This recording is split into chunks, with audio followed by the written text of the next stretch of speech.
on the Orthodoxy questions and answers that we do every Thursday. Many times the question that comes up is now this continuing question of communion. And, what do we do about communion? And the comment that I made was a comment that I had quoted from Bishop John Zizioulas, who is the Bishop of Pergamon and is one of our modern day theologians for the Orthodox Church.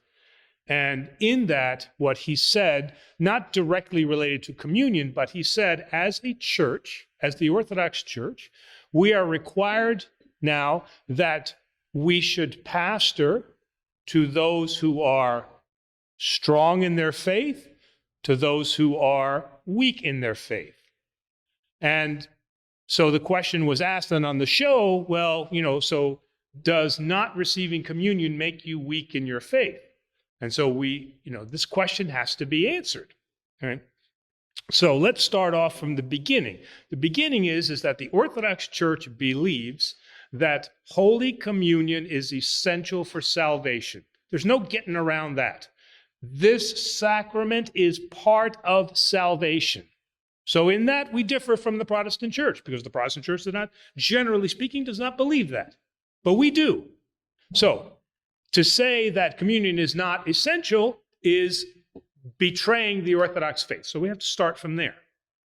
However, now, there have been several instances during the history of the church where, because of invasion, because of a pandemic, because of other things, that we have not been able as a church to offer communion to our faithful. So this pandemic is nothing new. This is not something that the church has not seen before.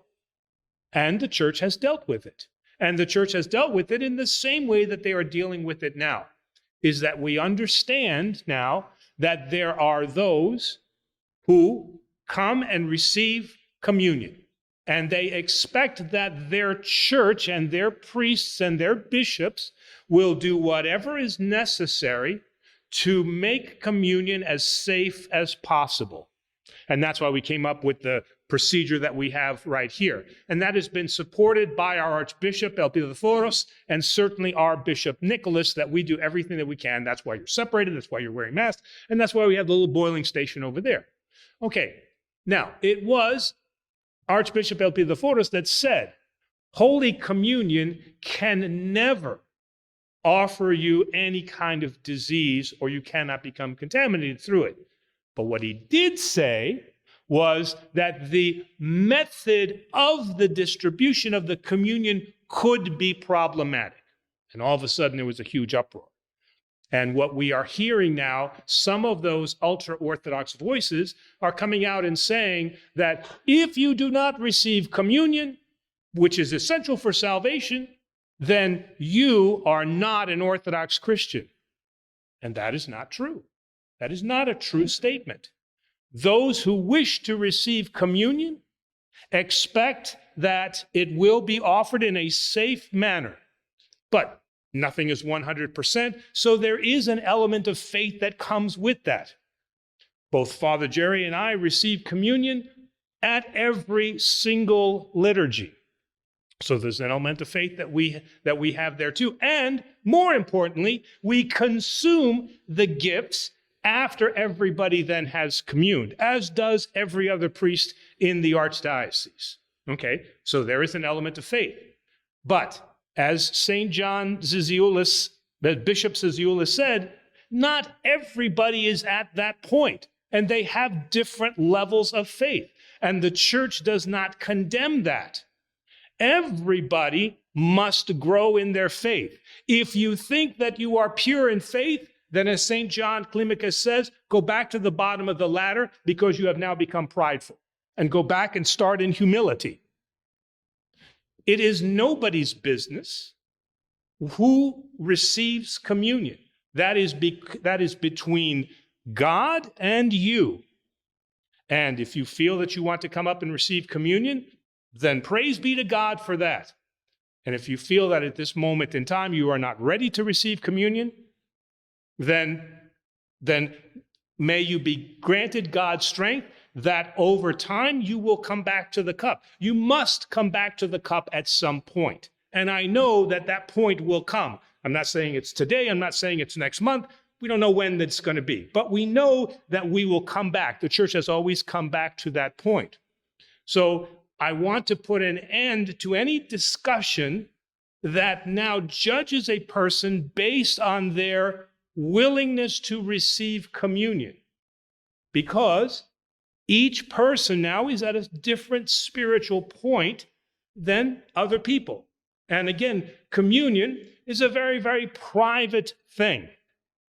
It's funny story here really quick, but we had, with my parents, I had gone to take them to one of the Holy Trinity Monastery when I was in, I almost said when I was stationed in military. I can't get that out. When I was assigned in Flint. So my parents came up, I took them to the monastery, and both my parents were there, and my mom had wanted to receive communion. And so, my dad kind of held her because he wasn't ready to receive communion at that point.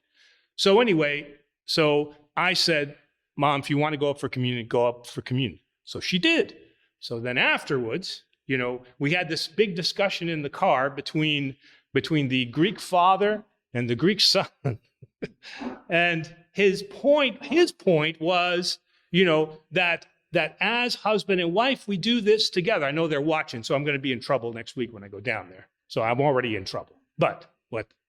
And we got into this big discussion about, it's a husband and wife thing, and this is what we should do. And I said, no. I said, communion is personal. If you are not ready to receive communion, don't receive communion. If mom's ready to receive communion, let her receive communion. And he said, it is not your business to be in between the relationship of me and my wife. And then I pulled the priest card out on him, and I said, yes, I am your son, but I'm priest first, and you have to follow what the church says, and communion is a very private thing. And he says, don't pull that priest card on me. I don't want to hear that. So the father jury is back there laughing. But I had to stress the point within my own family that communion is certainly essential for salvation, but it is a private thing between you and God. The whole prayer of the church in the beginning is for all of us. And then it culminates in a V until it gets right up to the point that you come up and you receive communion. And that's when you have to make the decision about whether or not you're ready to receive.